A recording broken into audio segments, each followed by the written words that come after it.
Important note, we are withdrawing the prior call that the People's National Party, PNP, has won the 17th local government elections until further and better data is available. Electoral Office of Jamaica.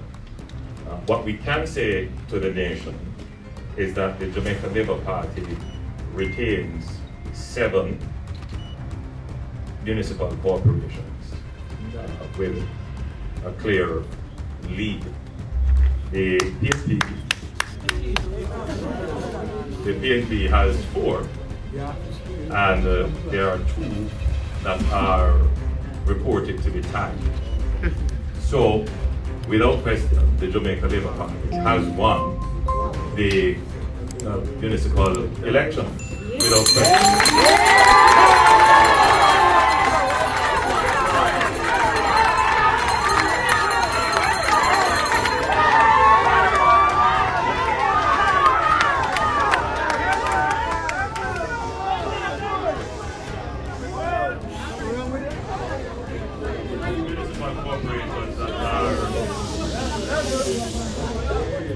The 2 municipal corporations that are tied, we should have some definitive results on those in a few days, possibly by Wednesday. But as you know, with these elections, as it was in 2016, they go through recounts, and where there are very close margins, there is the potential for change. So right now, the most definitive result that we can say is that the Jamaica Labour Party holds 7 municipal corporations, which is the majority of the corporations. The ties are the KCC and at this point, Clarendon. And as I said, those will probably go through magisterial recounts. How do you interpret this? How do you interpret this? Well, if we look at what existed before, the PNP retained retained Westmoreland, which they had, Hanover, Manchester, and St. Catherine. The Jamaica Labour Party retained all that it had, which was Trelawney, St. Mary, St. Anne, St. James, St. Elizabeth, St. Thomas, and Portland. So, how do you interpret this? Clearly, the people of Jamaica maintains confidence in the government of the Jamaica Labour Party.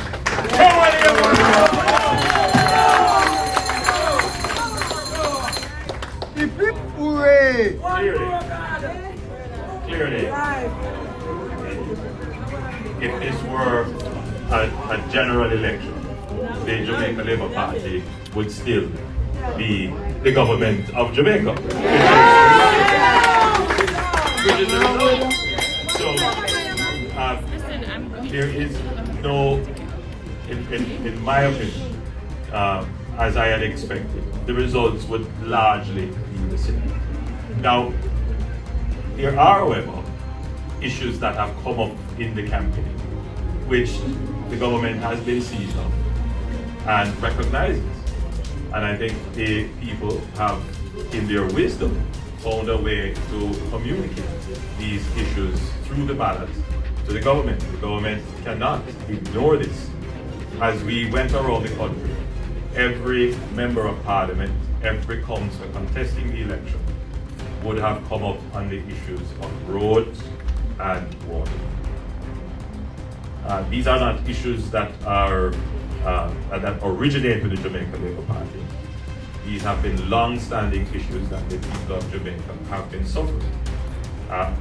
But we note that people's expectations have risen. I made the observation that there are more cars in Jamaica now than ever before. Almost 150,000 or more cars have been imported into Jamaica since 2016. And the level of housing construction has increased.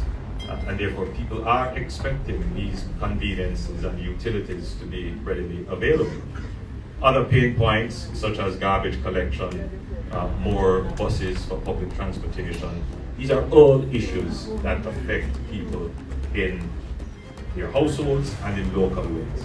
And the government is sensitive to this, recognizes that this has been an impact on the whole, but it is clearly not to the point where the public feels that the Jamaica Labour Party has done anything about it. So we see this poll as an expression of frustration, and the government interprets this as we need to step up the pace at which we deliver. I think without question, the country sees that we have managed the economy well, and we continue to be the political party that has the best capabilities and competencies to deliver the results that they need. So I want to therefore congratulate all the councillors who have won, both in the JLP and in the PNP. I want to thank the voters who participated in the election.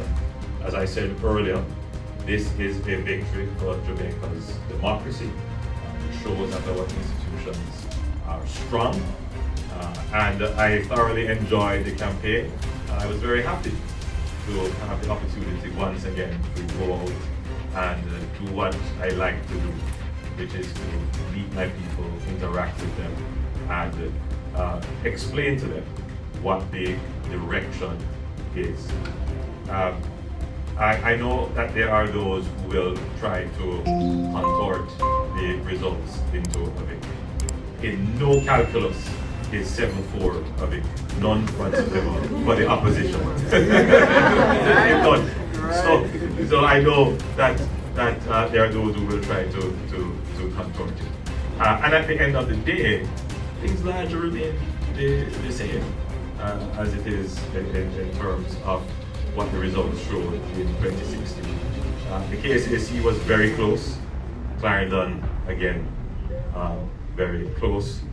But we will take this election results and interpret it honestly and do what is necessary to continue to maintain and grow the support of the Jamaican public. So once again, I thank the Jamaican voters who participated and congratulate all the councillors who have won. Thank you so much.